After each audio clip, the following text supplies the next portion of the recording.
গিয়াসউদ্দিন তাহিরির বিরুদ্ধে যে মামলা দিল তার কি দোষ ছিল?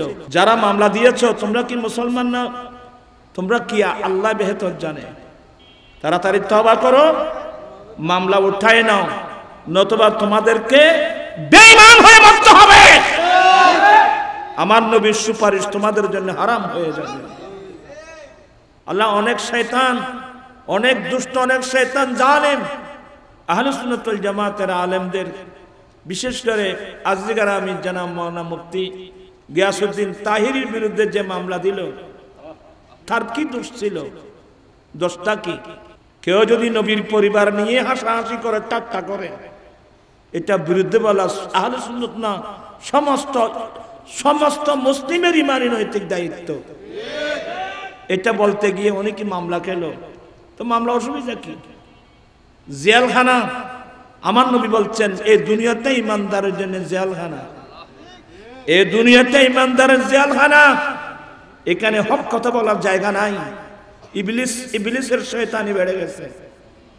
আমার নবীর পরিবারকে নিয়ে, আমার নবীর বিবাহ শাদী নিয়ে যারা ঠাট্টা মজাক করে, হ্যাঁ, এখনো সময় আছে, তাড়াতাড়ি তওবা করো। এটা বলা প্রত্যেক মুসলমানের ইমানি নৈতিক দায়িত্ব। আর যারা মামলা দিয়েছ তোমরা কি মুসলমান না? তোমরা কি আল্লাহ বেহতর জানে। তাড়াতাড়ি তওবা করো, মামলা উঠায় নাও, নতুবা তোমাদেরকে বেঈমান হয়ে মরতে হবে। আমার নবীর সুপারিশ তোমাদের জন্য হারাম হয়ে যাবে।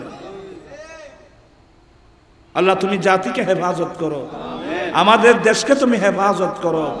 আমরা অশান্ত সমাজের মধ্যে এখন বসবাস করছি।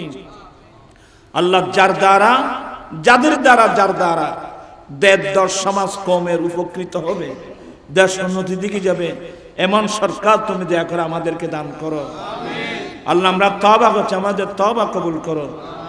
এখন থেকে আমার ভাই আজিজ গ্রামী ছোট ভাই হাসান রেজা, অধ্যক্ষ হাসান রেজা তকরির করবেন। সবাই যেন ধৈর্য সহকারে বসে কোরআন আলোচনা শুনতে সে তৌফিক দান করো। মাওলাই করিমের দরবারে সাহাবজাদা, বড় সাহাবজাদা আলহাজ শাহজাদা নুরুল কবির মোতাজিল্লুল আলী এবং হাফেজ বুরহান জনাব মাওলানা শাহজাদা কুতুবউদ্দিন শাহনুরী সহ আল্লাহ আওলাদ ফারজানদের হায়াতের মেদার আল্লাহ দয়া করো। আল্লাহ বাবা দাদার এ সিলসিলা তাদের মাধ্যমে, তাদের ওয়ারিসদের মাধ্যমে আল্লাহ ওনারই নুরুল হক শাহ রহমতুল্লাহ আলাইহির সাথে একটা সম্পর্ক স্থাপন করার জন্য আজকের আমি জনাব মাওলানা সাইফুদ্দিন খালেদ সাহেব আল্লাহ বড় মিয়ার যে মেয়ের শাদী করেছেন, আল্লাহ নিসবত কায়েম করেছেন। এইভাবে প্রত্যেক হায়াতের মধ্যে বরকত দাও, এলেমে বরকত দাও, আমলে বরকত দাও। আজীবন আমরা নবীর গোলামি করে করে আউলিয়া ইকরামের ফতোয়াতে যেন আমরা চলতে পারি সে তৌফিক দান করো।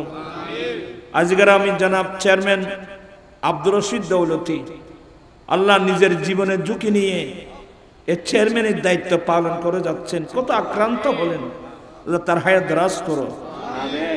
আমার আজিজ আবু সালেহ মোহাম্মদ আঙ্গুর, সে ছোটবেলা থেকে আমার সঙ্গে ছোটবেলা আমার সঙ্গে।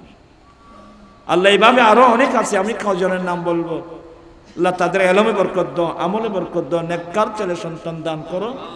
সবাইকে দুনিয়া আখিরাতের মধ্যে ইজ্জতের জিন্দেগি নসিব করো।